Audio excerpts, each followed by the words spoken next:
للمشرکین یعمروا مساجد اللہ، اللہ کے گھروں کو آباد کرنا حقیقی معنی میں اہل ایمان کا کام ہے۔ اس میں ایک شرعی مسئلہ بھی ہے کہ اگر کوئی مشرک ہندو غیر مسلم مسلمانوں کے لیے مسجد بنانا چاہے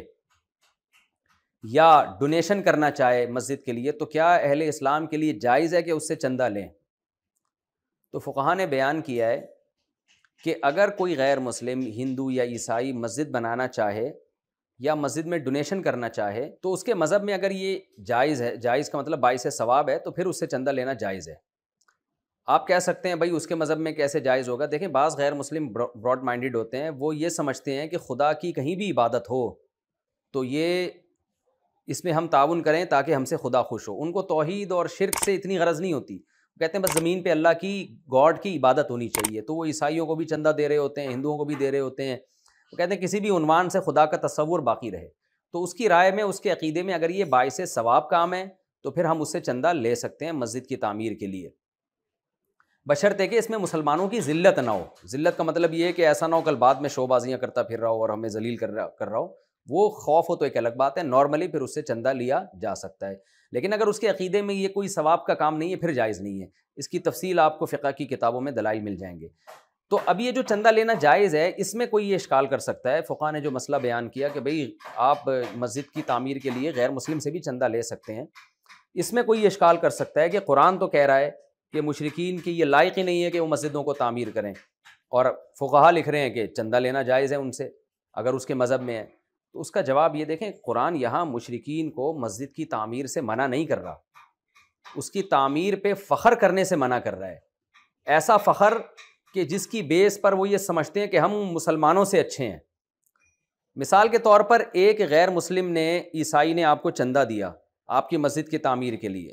اس کے مذہب میں یہ فار ایگزامپل اس عیسائی کا یہ عقیدہ ہے کہ یار اس سے مجھے آخرت میں ثواب ملے گا، چلو خدا کی عبادت تو ہو رہی ہے کسی بھی درجے میں ہو، اس سے معاشرے میں برائی بہرحال ختم ہی ہوتی ہے، چاہے کسی بھی عنوان سے خدا کی جب عبادت کی جائے، خدا کو یاد رکھا جائے، تو بہرحال اس سے معاشرے میں مذہب کوئی بھی ہو وہ بہت حد تک برائیوں سے روکتا ہی ہے آپ کو۔ تو یہ نظریہ بہت سے غیر مسلموں کا ہوتا ہے، آپ نے اس سے چندہ لے لیا۔ تو اب اگر وہ فخر کرتا ہے نا کہ مجھے اسلام لانے کی ضرورت نہیں ہے اور میں تو اتنی مسجدیں میں نے بنائی ہیں اور میں تو اتنے میں نے مندر بنا دیا اور اتنے یہ کر دیا اور اتنا وہ کر دیا اور میں تو اتنی خیر کے کام کر رہا ہوں، تو اس پہ اگر وہ فخر کرے گا تو یہ آیت بتائی جائے گی کہ تم جو شرک کر رہے ہو اس برائی کو بھی تو دیکھو نا۔ اور اہل اسلام وہ کیا کر رہے ہیں؟ وہ پورے اللہ کے پورے دین پہ چل رہے ہیں،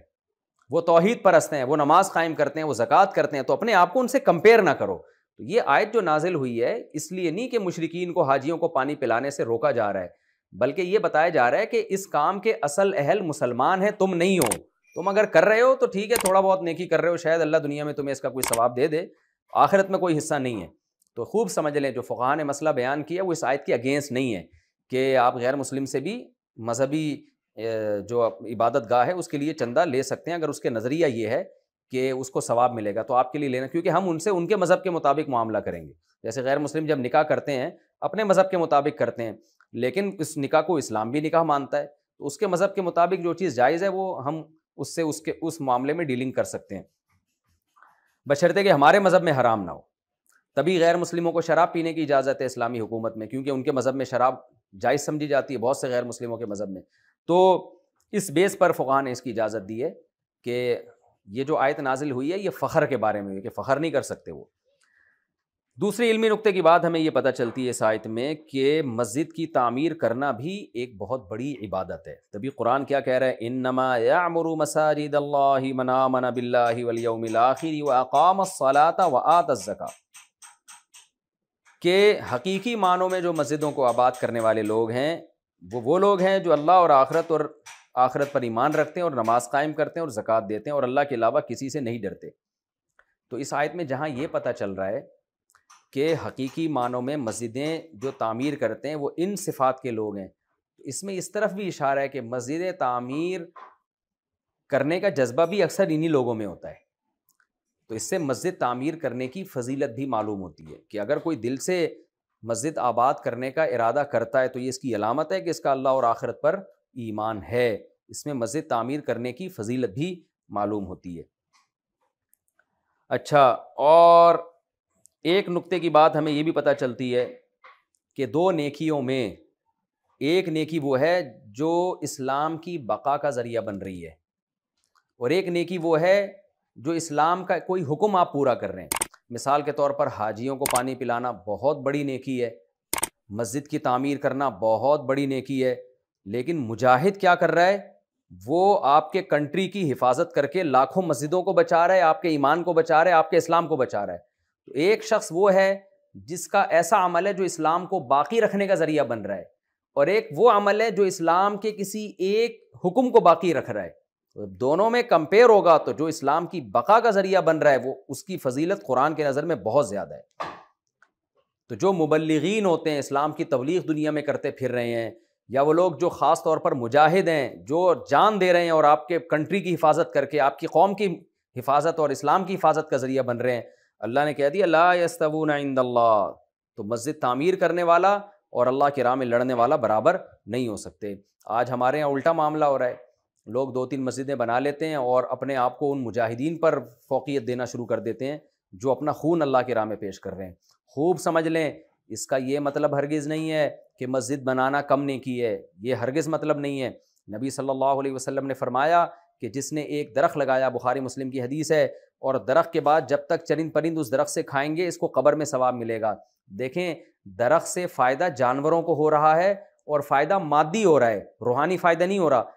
پھر بھی قبر میں اس کو ثواب اتنا ملے گا۔ تو جو مسجد بنانے والا ہے، مدرسہ بنانے والا ہے، اس کو تو فائدہ انسانوں کو پہنچا رہا ہے، اور فائدہ بھی جسمانی نہیں بلکہ روحانی، اس کے عمل کی اصلاح کا ذریعہ بن رہا ہے، تو وہ کتنا ثواب حاصل کر لے گا۔ تو ہرگز ان آیتوں کا مطلب یہ نہیں ہے کہ مسجد کی تعمیر کوئی کم نیکی کا کام ہے، نا نا نا نا نا، مسجد کی تعمیر بھی بہت نیکی کا کام، اور اللہ کہتے ہیں ایمان والے لوگ یہ کام کرتے ہیں۔ تو صرف بتانے کا مقصد یہ ہے کہ مسجد تعمیر کرنے والا اپنے آپ کو مجاہدین سے افضل نہ سمجھے۔ اسی طرح حاجیوں کی خدمت کرنا ہمیشہ سے اہل اسلام اس پہ فخر کرتے رہے ہیں، بہت بڑی فضیلت کی بات ہے، لیکن جو بارڈر پہ لڑنے والے لوگ ہیں، جو لاشیں اللہ کے سامنے پیش کر رہے ہیں، اپنے اعضاء گنوا رہے ہیں، اپنی بیویوں کو بیوہ کر رہے ہیں، بچوں کو یتیم کر رہے ہیں، ان پر ہرگز آپ کو فضیلت نہیں ہے۔ تو یہ بتانے کا یہ مقصد ہے، کسی عمل کی اہمیت کو کم کرنا نہیں ہے، مجاہد کی اہمیت کو بڑھانا مقصد ہے، کہ مجاہد سے بڑا کوئی اللہ کی نظر میں عزت والا اور مقام والا نہیں ہے۔ اور پھر اللہ نے ان کی خوشخبری بھی سنائی کہ اللہ ان کو بڑے بڑے باغات کی خوشخبریاں سناتا ہے جس میں یہ ہمیشہ رہیں گے۔ اور آخری جو آیتیں ہیں، ان میں آخری 2 آیتوں میں اس رکوع میں اللہ نے بتا دیا ایک قاعدہ کہ اے ایمان والو، جب بھی اسلام اور کفر کا مسئلہ آئے تو اپنے رشتہ داروں کو تم نے ترجیح نہیں دینی ہے، یہاں تک کہ اگر میدان جہاد میں ان کے خلاف تلوار بھی چلانی پڑی تو تمہیں چلانی پڑے گی تلوار۔ کیوں؟ اپنے باپ دادا اور بھائیوں کو دوست نہ بناؤ اگر وہ کفر کو ایمان پہ ترجیح دیں، تو ان سے رشتہ داری جوڑنا، ان کے ساتھ اچھا سلوک کرنا یہ تو جائز ہے، ان سے گہری دلی دوستیاں یہ بہرحال جائز نہیں ہے۔ آج بھی کوئی غیر مسلم اگر اسلام قبول کرتا ہے اور اس کے والدین غیر مسلم ہیں تو وہ ایسی دلی اور گہری دوستی ان سے نہیں کر سکتا، رشتہ داری جوڑتا رہے گا، ان کے ساتھ حسن سلوک کرے گا۔ ہاں، علماء نے لکھا ہے کہ ایک طبعی محبت جو ہوتی ہے، جو اپنے ریلیٹو سے ہوتی ہے، وہ غیر اختیاری چیز ہے، اس پہ پابندی نہیں ہے، وہ غیر اختیاری چیز ہے، وہ شریعت میں جائز ہے، لیکن بڑھ چڑھ کے دوستیاں لگانا اور ان سے اتنا کلوز ہو جانا کہ ایمان اور کفر کا فرق ہی ختم ہو جائے، یہ بہرحال اسلام میں ناجائز اور حرام ہے۔ اور آخری آیت میں اللہ نے کیا بتایا کہ اے ایمان والو، تمہارے مال، تمہاری اولادیں، تمہارے بھائی، تمہاری تجارتیں، تمہارے محبوب مکان اور تمہارے رشتہ دار، یہ تمام کی تمام چیزیں اگر تمہیں جہاد سے روک لیں اور اللہ کے حکام سے روک لیں تو اللہ کے عذاب کا انتظار کرو۔ تو جب جہاد فرض ہوتا ہے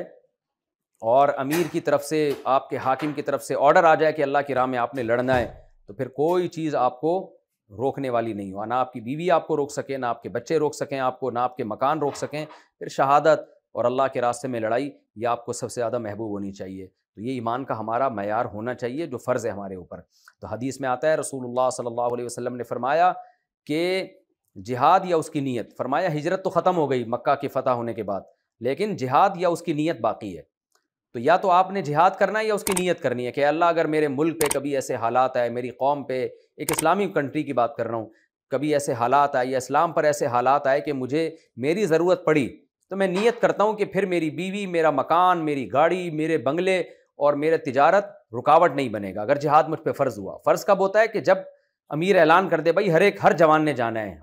ہماری نفری ہماری فوج جو ہے وہ پسپائی اختیار کر رہی ہے, افرادی قلت کا ہم شکار ہیں, ہمیں افراد چاہیے, تو ایسے موقع پہ ہر جوان کے لیے جانا فرض ہو جائے گا. تو نبی نے فرمایا یا تو جہاد ہے یا اس کی نیت ہے. نیت میں یہی ہے کہ اللہ اگر کبھی ایسے حالات آئے تو میں کوئی چیز میرے لیے رکاوٹ نہیں بنے گی تیری راستے میں جان دینے سے. تو یہ جذبہ اگر آپ کا نہیں ہے تو قرآن کی ان آیتوں کی روشنی میں آپ ایمان کے اعلیٰ درجے پر نہیں ہیں, بلکہ آپ کو تو اللہ کے عذاب کا خطرہ ہے. اهدنا الصراط المستقیم, ہم کو سیدھے رستے چلا